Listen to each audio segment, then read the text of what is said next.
Hola chicos, comenzamos con la segunda parte de esta explicación del texto argumentativo. Hago primero un repaso somero por lo que vimos ayer para centrarnos ya en la parte final, que es todo lo que tiene que ver con la cohesión y con los rasgos de estilo. Esa pregunta 4 de todos los comentarios de texto que siempre me decís, ¿y qué hay que poner aquí? Bueno, pues eso es de lo que vamos a hablar hoy, ¿vale?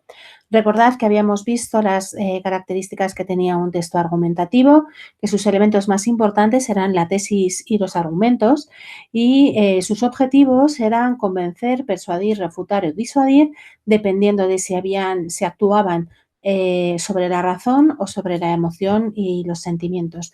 Las funciones del lenguaje eran fundamentalmente la apelativa, tanto en cuanto a los textos argumentativos, lo que pretenden es convencer, es cambiar una actitud en el receptor, pues por eso usan la función apelativa, y la representativa, puesto que también tienen una parte de compartir o de presentar o de aportar información objetiva. Como en estos textos se está expresando la opinión de un emisor, evidentemente va a haber un predominio de la subjetividad, pero acordaos que dijimos ayer que es importante que esa subjetividad se disfrace de objetividad. ¿Cómo hacíamos esto? Pues evitando en la medida de lo posible la primera persona, porque siempre resultan argumentos bastante más débiles. Vimos también que existían dos tipos de textos argumentativos, los especializados y los divulgativos, dependiendo de cómo sea el tipo de receptor, y que iban a tener un tipo de registro, ya fuera culto o ya fuera estándar. Y dentro de los de carácter divulgativo vimos que también, fundamentalmente dentro de los textos periodísticos, pueden a veces deslizarse hacia un uso de otras funciones del lenguaje o de otros estilos y registros.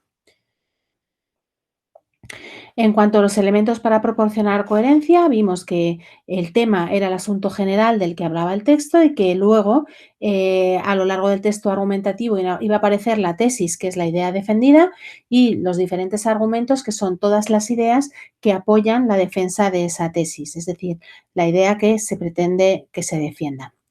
En cuanto a la estructura interna, vimos que este apartado lo organizamos en dos partes: la propia estructura interna, es decir, la división del texto en partes, en donde nos encontrábamos que en los textos argumentativos es bastante frecuente que tengamos una estructura de introducción, exposición de los hechos, cuerpo argumentativo y conclusión.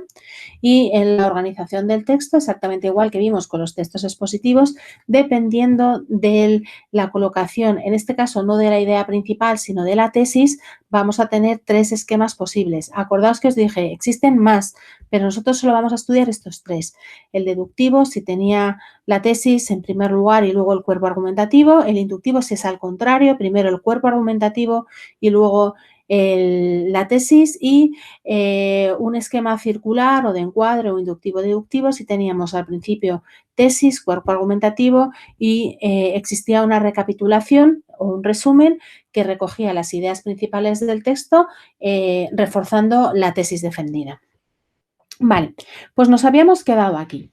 Ahora vamos a entrar en esta parte que siempre resulta un poquito más complicada. ¿Por qué? Porque tiene que ver con los elementos lingüísticos y a veces os cuesta localizarnos. Bueno, los textos argumentativos no se diferencian de otros tipos de texto. ¿Esto qué significa? Pues que siempre va a tener mecanismos de cohesión.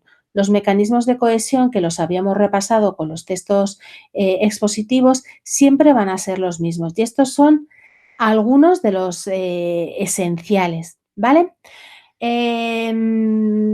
Los hemos dividido en dos grupos porque, bueno, pues porque veáis que no todo conduce hacia lo mismo, pero bueno, a mí me interesa mucho más, a lo mejor, que conozcáis los mecanismos más que sepáis que corresponde a la cohesión léxica o a la cohesión gramatical.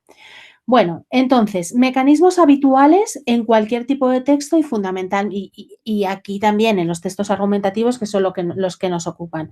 Por una parte, la repetición de palabras clave. Ya lo habíamos visto con los textos expositivos. Las palabras clave lo que hacen es que mantienen la coherencia, es decir, mantienen la presencia del tema a lo largo de todo el texto y evita que un emisor se vaya por las ramas y, por supuesto, evita también que un receptor que o bien está escuchando o bien está leyendo se pierda. Esas palabras clave le van a recordar que todo va hacia un mismo tema. Por otra parte, siempre os han dicho desde que erais pequeños, mucho cuidado con la repetición de palabras. Y bien está repetir palabras clave que no podemos dejar de repetir en un texto, pero no podemos usar siempre las mismas expresiones, los mismos verbos. Para ello tenemos que buscar mecanismos que nos ayuden a sustituir palabras que ya han aparecido en el texto y que no son palabras clave. ¿Qué mecanismos tenemos? Pues de siempre, ya lo sabéis, el uso de sinónimos. Y junto a los sinónimos, el uso de hipónimos e hiperónimos. Acordaos, el hiperónimo era esa palabra que tenía un significado global. Por ejemplo, si yo tengo dos palabras como alimento y pizza, la palabra alimento es o comida, ¿vale? Es más general. Ese va a ser el hiperónimo y el hipónimo va a ser pizza, que es la palabra que tiene el significado más restringido, más pequeño, más particular. A veces es difícil sustituir una palabra por un hipónimo, pero no deja de ser un mecanismo. Los más frecuentes, por supuesto, son la sustitución por sinónimos y la sustitución por hiperónimos. ¿Qué más elementos tenemos para sustituir palabras? Los pronombres de toda la vida, ¿vale? Porque sustituimos cuando ha aparecido un nombre propio, en la siguiente oración no volvemos a sustituirlo no volvemos a emplear el pronombre personal, perdón, no el pronombre propio, el pronombre personal. ¿Qué hacemos? Lo sustituimos por el, perdón, que me he equivocado. Entonces, yo tengo un nombre propio y en la siguiente oración me quiero referir a esa persona. ¿Qué hago? ¿Vuelvo a usar el nombre propio? No. Lo que hago es que uso un pronombre personal. Por ejemplo, Felipito era feliz, ¿vale? Si yo quiero seguir hablando de Felipito, lo que hago normalmente es que utilizo un pronombre personal, él, ¿vale? Y no solo ocurre con los pronombres personales, sino con cualquier tipo de pronombre.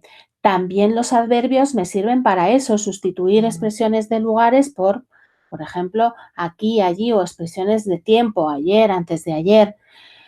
Fijaos lo que dice en la presentación, empleo de pronombres y adverbios deícticos. ¿Qué significa deíctico?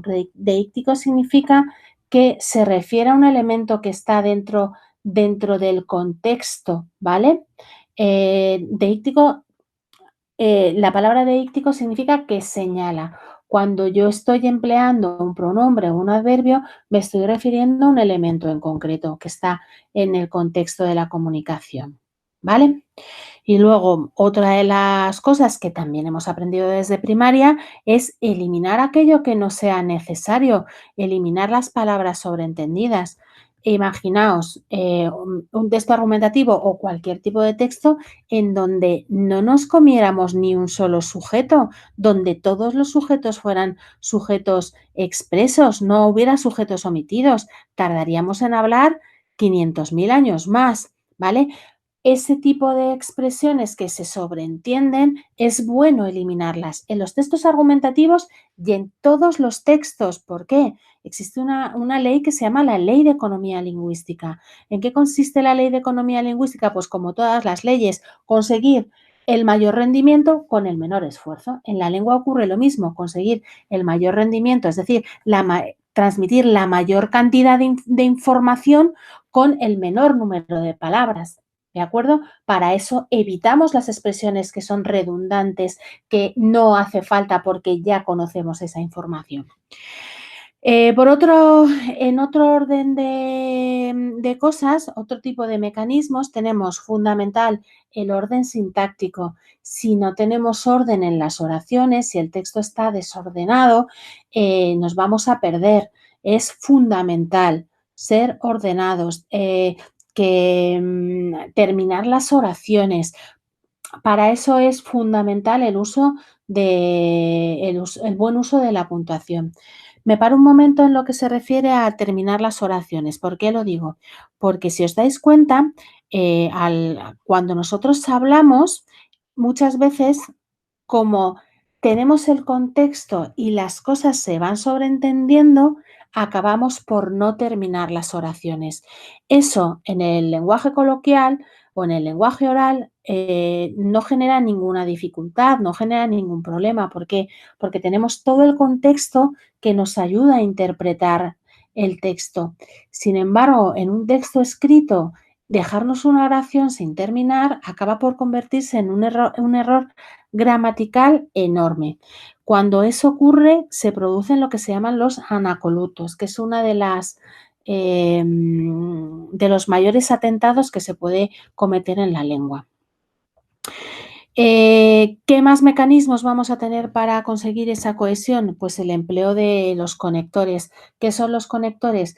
Estas pequeñas palabras, la mayoría de ellas invariables o reutilizadas como invariables, que sirven para o bien conectar ideas o bien conectar párrafos.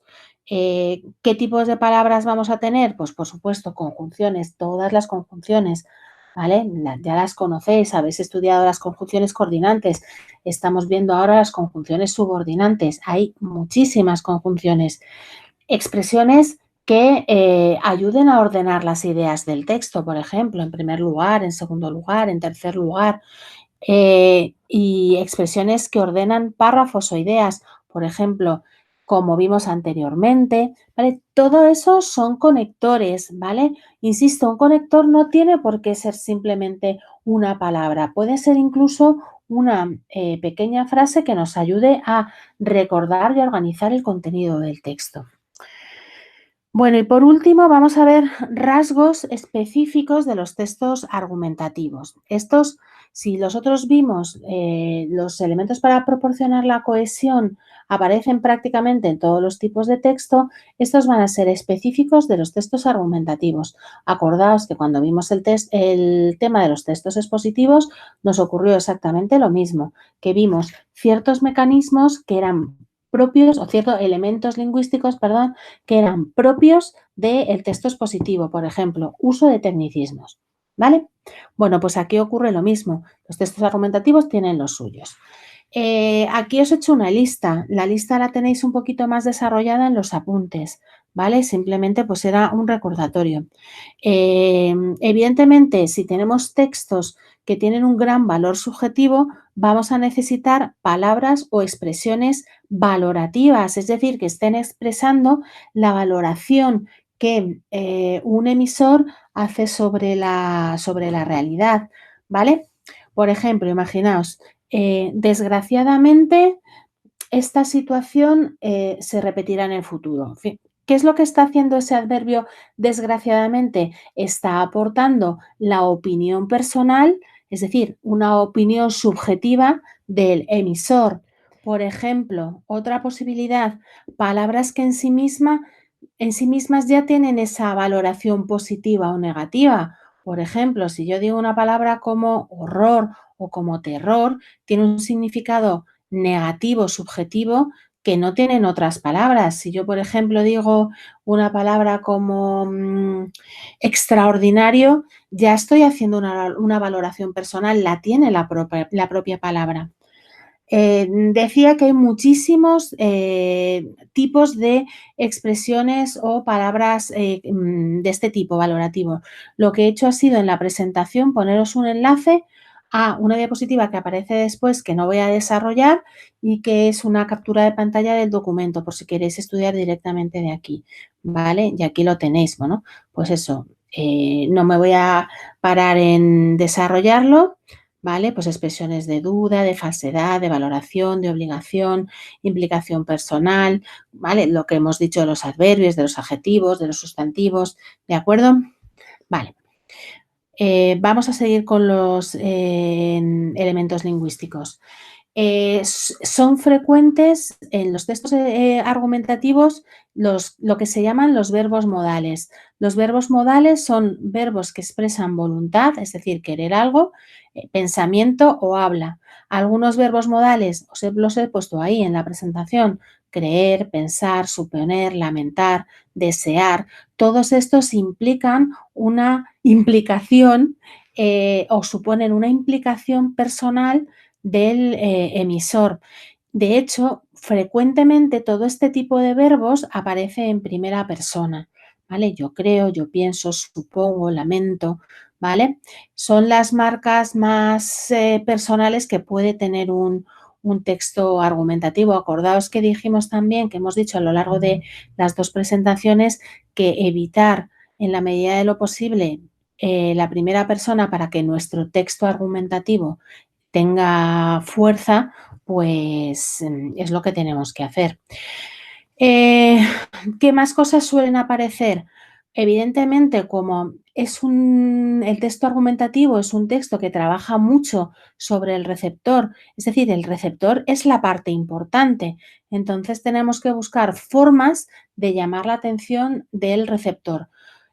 Una de las formas más habituales de llamar la atención del receptor, si recordáis la función apelativa, era el empleo de formas imperativas.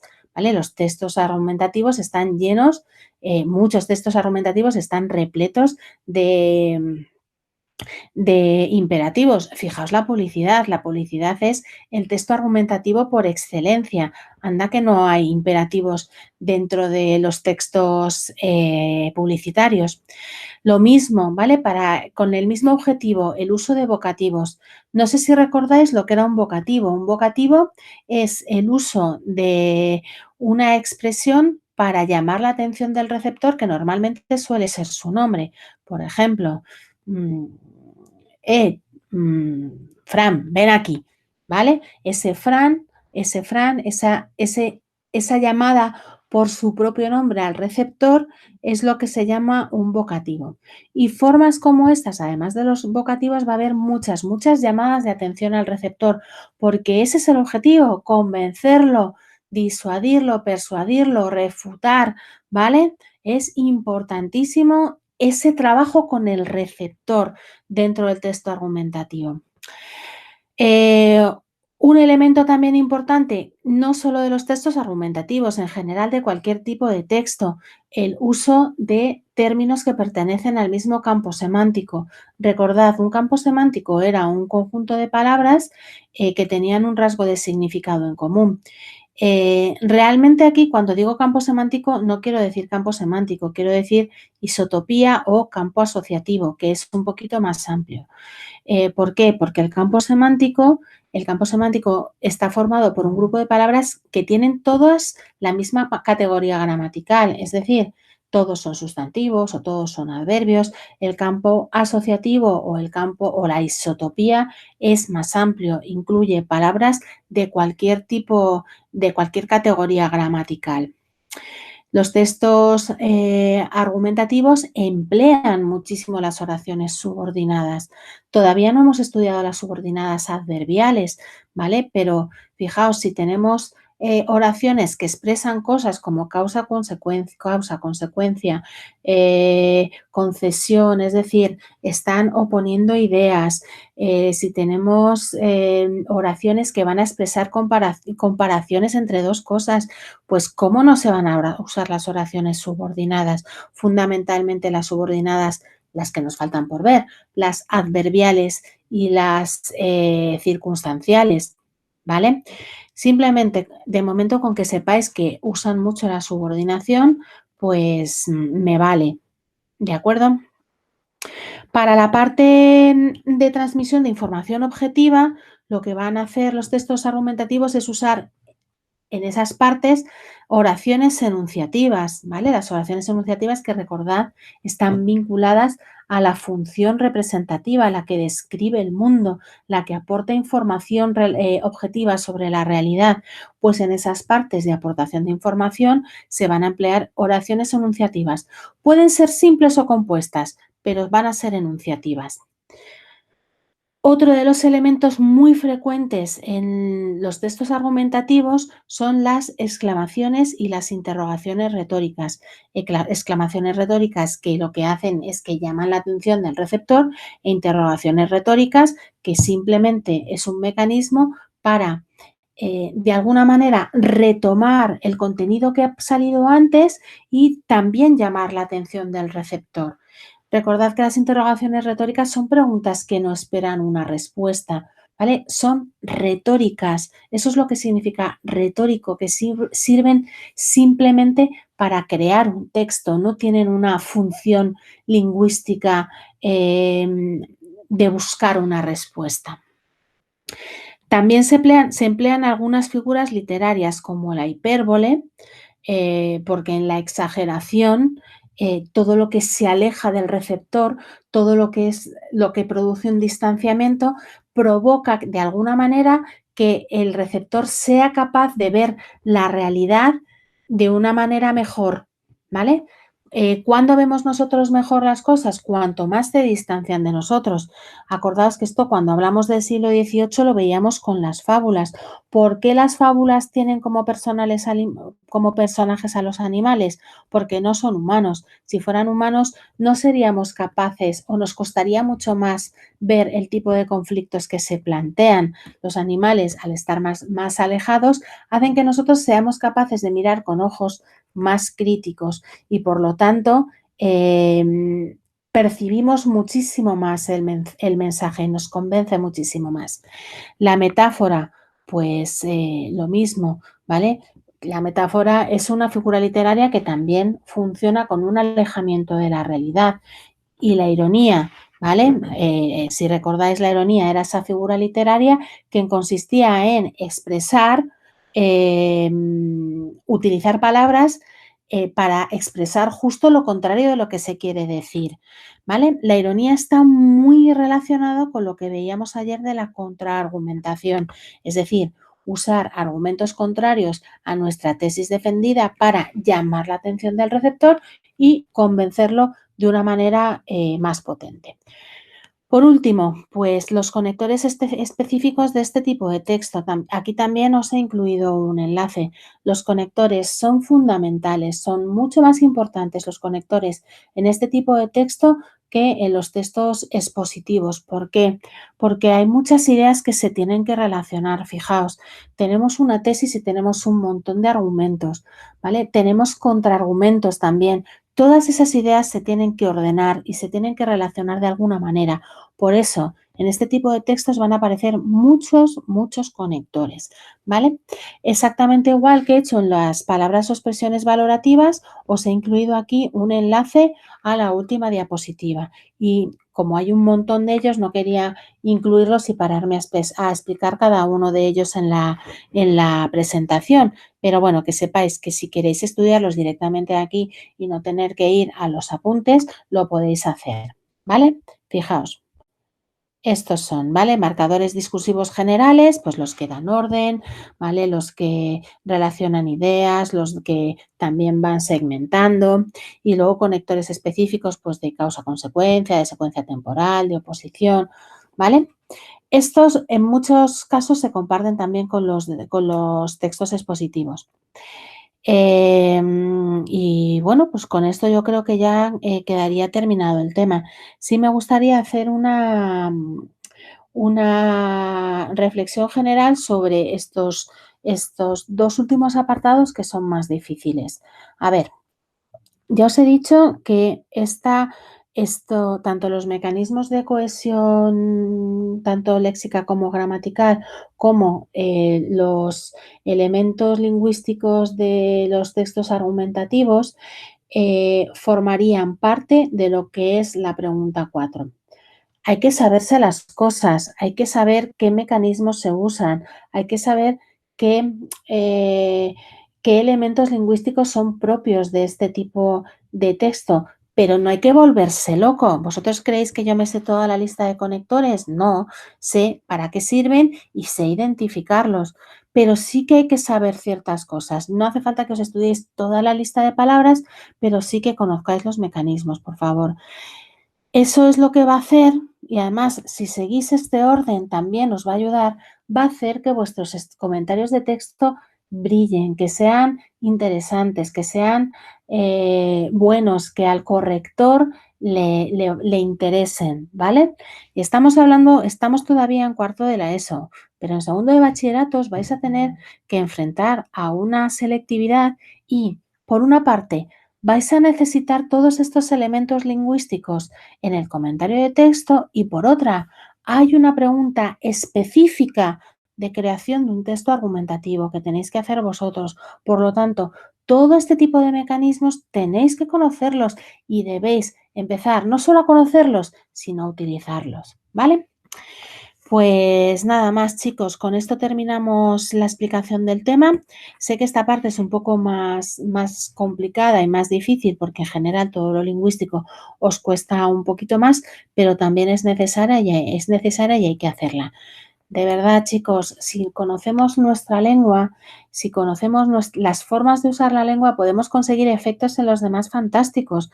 O sea, ¿qué creéis que hacen las personas que se dedican a convencer a los demás? Pues tienen un conocimiento de todas estas estrategias vamos, que nos echa a todos para atrás.